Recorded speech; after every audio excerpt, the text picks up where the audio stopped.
মসজিদ দিল্লি এয়ারপোর্ট দেখছেন যে দিল্লি এয়ারপোর্টের চেকিং এরিয়া অনেক বড় এয়ারপোর্ট এবং খুব সুন্দর বটে।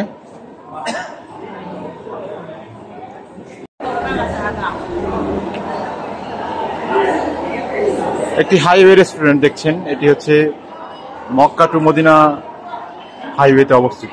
মোগলাই 10 টাকা। আজো।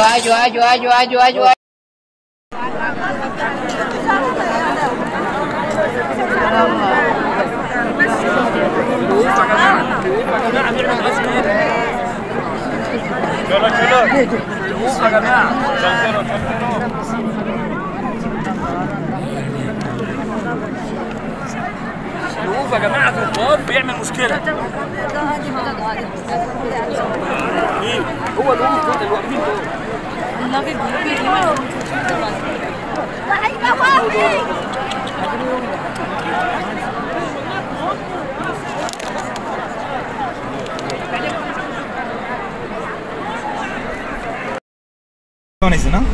مسجد رسول صلى الله عليه وسلم দেখছেন যে একটি মসজিদ, এই মসজিদটি রাসূল সাল্লাল্লাহু আলাইহি ওয়াসাল্লামের নামে প্রতিষ্ঠিত এবং এখানেও প্রচুর পর্যটক, প্রচুর মুসল্লিরা এখানে আসে। পাথরের মসজিদ, নবীজির নামে মসজিদ এটা। যে মসজিদ আলী, হযরত আলী রাদিয়াল্লাহু আনহু, তিনি হযরত সাল্লাল্লাহু আলাইহি ওয়াসাল্লামের জামাতা ছিলেন না, জামাতা ছিলেন এবং তার একজন খলিফা ছিলেন এবং একজন বড় মাপের একজন সাহাবী ছিলেন। হযরত আলী, তার নামে এই মসজিদটি।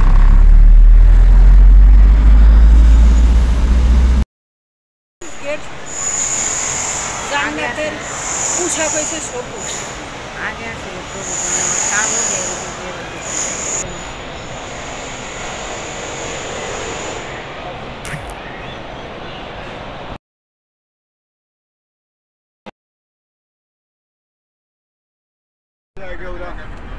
জাবালে রোমার চূড়া থেকে আমরা আজ সুহাদায়ে ওহুদ পাহাড় দেখাচ্ছি এবং আজ সুহাদায়ে রওজা সাহাবীদের সেখানে শায়িত করা হয়েছে। 70 জন সাহাবী যারা ওহুদের ময়দানে যে যুদ্ধ হয়েছিল সেই যুদ্ধে তারা শহীদ হয়েছিলেন। এখানকার সবথেকে আকর্ষণীয় বিষয় হচ্ছে এখানে এখনও সেই জান্নাতের ঘ্রাণ সেটি অনুভব করা যাচ্ছে এবং প্রচুর মানুষ এখানে জিয়ারত করতে আসে।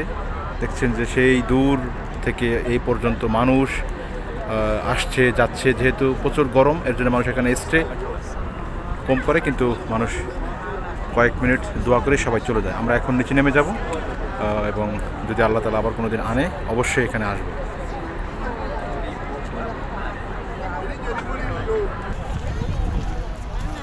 সুহাদায়ে ওহুদ, এখানকার ঘটনাটি হচ্ছে এখানে আপনার সাহাবীরা যুদ্ধে শহীদ হয় এবং সেই সাহাবীদেরকে অন্যত্র নিয়ে গিয়ে দাফন করার কথা ছিল, কিন্তু পরবর্তীতে যখন তাদের নিয়ে যাওয়া হয় তখন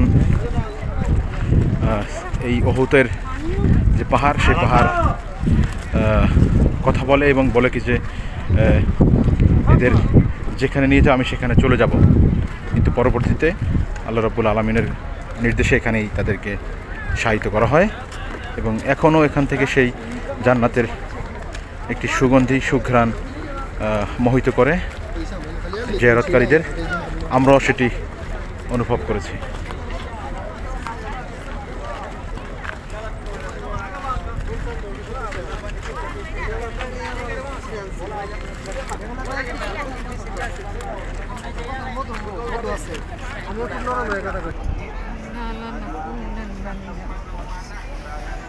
ربي هب لي من أزواجي ذريات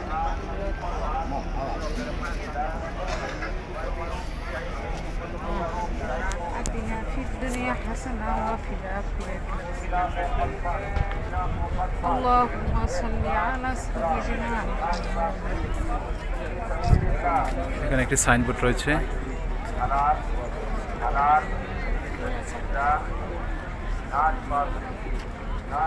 সাইনবোর্ডে বিভিন্ন ভাষা, আরবি, উর্দু, ইংলিশ, বাংলা, হিন্দি বিভিন্ন ভাষা রয়েছে এখানে।